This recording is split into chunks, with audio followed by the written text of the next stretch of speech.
Dalam Justice League diceritakan, para pahlawan super bersatu untuk menghidupkan kembali Superman. Siapa sangka, keadaan di dunia nyata seputar film Justice League itu sendiri ternyata tidak jauh berbeda dengan apa yang diceritakan. Pahlawan yang gugur itu adalah visi sutradara Zack Snyder. Snyder mengundurkan diri dan kemudian filmnya dirombak habis-habisan oleh studio dan oleh Joss Whedon. Maka para penggemar DC bersatu, mengkampanyekan supaya visi Snyder hidup kembali. Meminta supaya kreasi Zack Snyder bisa dibuat seutuhnya dan ditayangkan kembali. Dan sekarang, 4 tahun setelah film Justice League tayang di bioskop, perjuangan tersebut akhirnya membuahkan hasil. Zack Snyder's Justice League yang berdurasi 4 jam lebih akhirnya mendarat dengan dramatis di internet. Ini fenomena yang menarik. Banyak director's cut yang cuma menjual ulang film yang udah kita tonton. Jangan tanya contohnya di Indonesia seperti apa. Orang di sini tuh dia yang produksi, dia yang punya final word buat filmnya, tapi kemudian dia juga yang bikin director's cut. Kan aneh. Malah di kita potongan shot dan cut film aja itu bisa dijual sebagai sequel. Jadi kan kacau di sini. Karena memang yang jelas langka sekali ada director's cut yang benar-benar terbukti memberikan pengalaman baru dan menambah banyak bagi film itu sendiri. Jadi, bagaimana dengan film Justice League Snyder Cut ini? Melihat begitu hangatnya respon dan mengingat actually memang cut ini sangat diinginkan oleh penonton, bisakah film ini jadi titik balik yang mengembalikan director's cut kepada tujuan mulianya yang semula?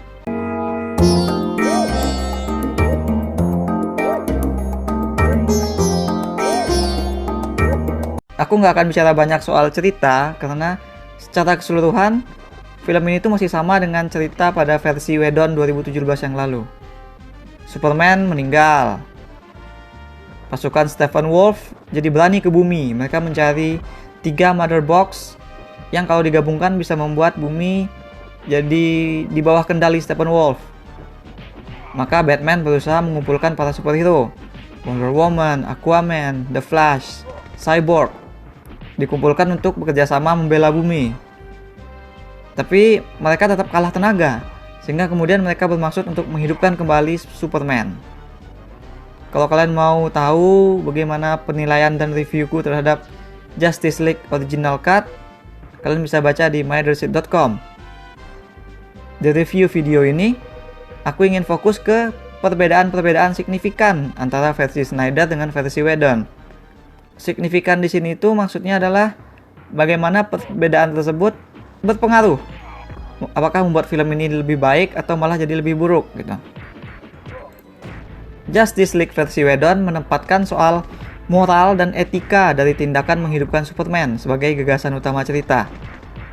Persatuan yang dibicarakan oleh film tersebut adalah persatuan yang bersumber dari harapan yang dipicu oleh ketakutan gitu. Jadi fear jadi tema berulang di sana.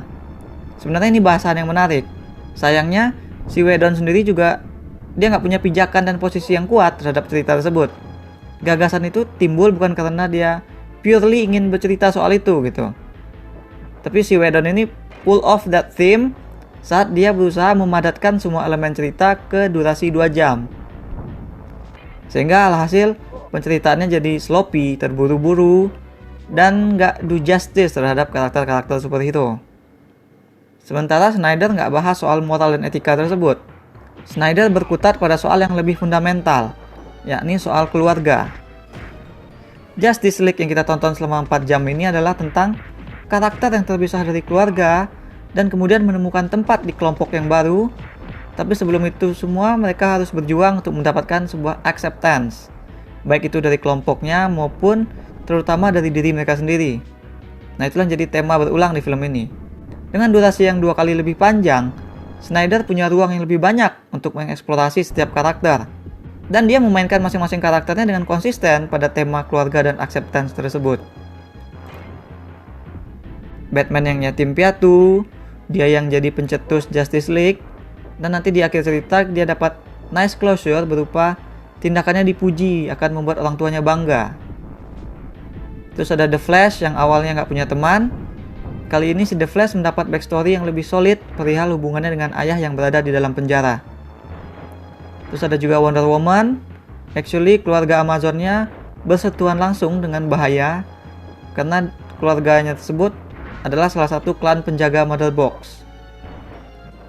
Nah, jadi semua karakter itu ada kepentingan dalam cerita itu.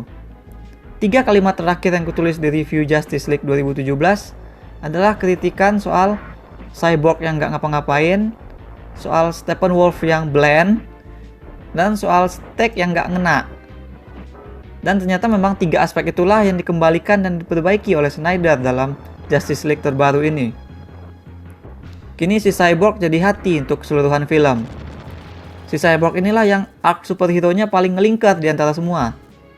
Dari yang tadinya robot angsty yang boring, dia berubah menjadi pahlawan super yang simpatik. Yang konflik keluarga dan acceptance pada dirinya itu kuat sekali menguar. Cyborg benar-benar terfresh out sekarang. Steppenwolf juga dibuat lebih besar di sini. Bukan hanya besar dari desain, tapi juga dari karakternya sendiri. Motivasi Steppenwolf lebih dieksplor. Di balik perburuan Mother Box, antagonis ini sebenarnya sedang dalam journey ngeridim dirinya sendiri di mata Darkseid. Nah, journey si Steppenwolf ini kan kontras dengan Cyborg dan geng Justice League yang lain. Dengan mengerti motivasinya, Steppenwolf pun kini jadi benar-benar tampak kuat dan mengerikan. Dia benar-benar tampak mengancam gitu. Kita tahu dia tuh nekat demi menggapai tujuannya. Final battle pun otomatis jadi lebih seru. Masih ingat nggak sama satu keluarga Rusia yang diselamatkan oleh The Flash di Justice League versi Whedon? Nggak ingat? Bagus, karena memang sudah seharusnya enggak. Karena keluarga Rusia itulah bagian terburuk dari film tersebut kalau aku bilang. Keluarga Rusia yang random itu sebenarnya cuma tambahan aja supaya final battle di film tersebut jadi dramatis. Bagi Snyder, mereka tuh nggak perlu, keluarga Rusia ini nggak perlu lagi. Snyder sama sekali nggak pernah meniatkan mereka tuh ada. Final battle Snyder berisi aksi brutal, sehingga rating film menjadi R, dan meriah oleh konflik cerita yang menutup arc para karakter. Singkat kata, final battle Snyder lebih garang dan lebih padat. It is the best part of this movie. Semua karakter dapat kesempatan bersinar untuk unjuk kekuatan dan unjuk drama personal mereka. Semuanya memenuhi fungsi di situ. Perbedaan-perbedaan lain yang dilakukan oleh film ini tidak signifikan, tapi juga bukan berarti tidak penting. Setidaknya penting bagi para penggemar gitu. Snyder benar-benar caters to the fans di sini. Dia membuat Spider-Man kali ini berkostum hitam supaya sama dengan di komik.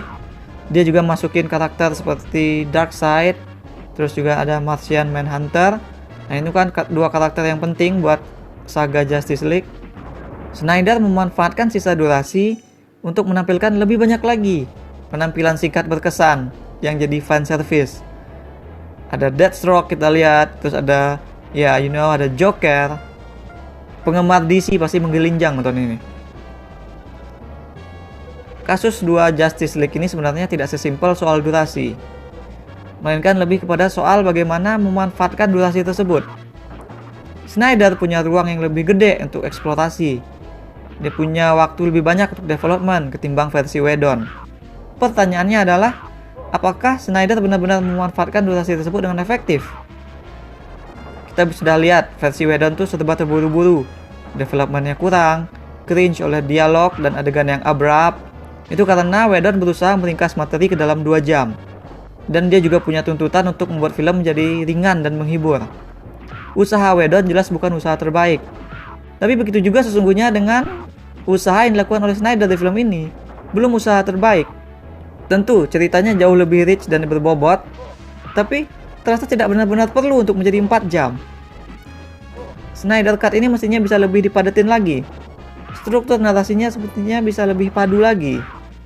Fanservice dan adegan-adegan tambahan di beberapa puluh menit terakhir setelah konflik film selesai itu tuh sebenarnya nggak perlu, karena practically sebenarnya fungsinya untuk teaser doang. Film ini menggunakan chapter-chapter yang terasa seperti episode-episode.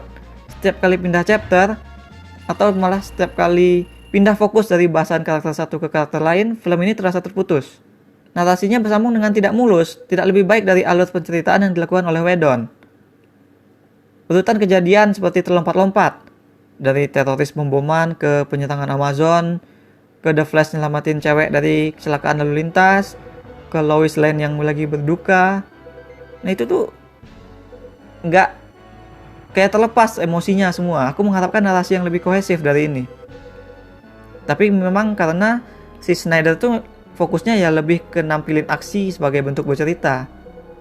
Dan bicara tentang aksi, setiap chapter tadi itu kan punya aksi-aksi seru. Yang kita dapatin di Whedon sebenarnya hanya sepersekian persen lah dari aksi sebenarnya yang ada di film ini. Tapi semua aksi tersebut tuh tempo dan treatmentnya sama sehingga jadi monoton. Salah satu treatment favorit Snyder dalam nampilin aksi adalah menggunakan slow motion. Bayangkan melihat slow motion setiap kali ada adegan bertempur. Setiap kali Wonder Woman mau beraksi, selalu ada musik dewa-dewi yang pelan banget. Jadinya ya bosan kan? Terasa nggak perlu gitu. Slow motion ini bahkan dilakukan pada karakter yang bukan The Flash. Jadi akibatnya, jika setiap karakter ternyata bisa bergerak cepat, ya kecepatan The Flash itu jadi nggak spesial lagi. Slow motion sebenarnya bisa jadi efek yang bagus pada adegan aksi, bisa memberikan ketegangan gitu. Tapi ketika dilakukan konstan, jadinya nggak spesial juga.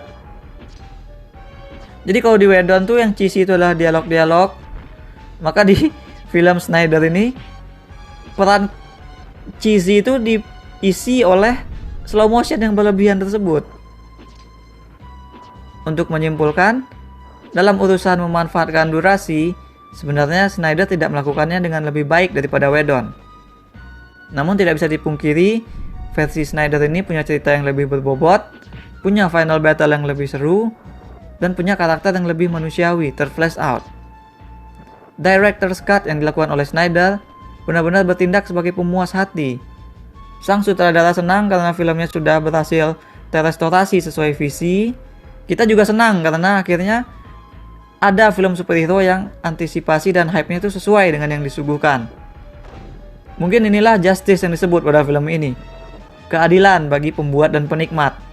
It's a win-win. Aku berikan 6,5 dari 10 bintang emas for Zack Snyder's Justice League. That's all we have for now. Jadi apakah menurut kalian film ini berhasil membuat penonton peduli kembali dengan yang namanya Director's Cut? Share with us in the comments. Jangan lupa hit like dan subscribe supaya nggak ketinggalan review-review dan playthrough lain.